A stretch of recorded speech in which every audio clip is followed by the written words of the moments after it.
رب نے اصحاب محمد کا ایک امام رکھا ہے جس کا ابو بکر سب نے نام رکھا ہے، اور میں شکرانے کے نوافل کیوں نہ پڑھوں، رب نے مجھے ان کا غلام رکھا ہے۔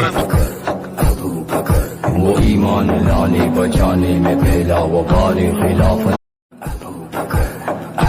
رب نے اصحاب محمد کا ایک امام رکھا ہے جس کا ابو بکر سب نے نام رکھا ہے، اور میں شکرانے کے نوافل کیوں نہ پڑھوں، رب نے مجھے ان کا غلام رکھا ہے۔ وہ ایمان لانے بچانے میں پہلا وقار خلافت۔ رب نے اصحاب محمد کا ایک امام رکھا ہے جس کا ابو بکر سب نے نام رکھا ہے، اور میں شکرانے کے نوافل کیوں نہ پڑھوں، رب نے مجھے ان کا غلام رکھا ہے۔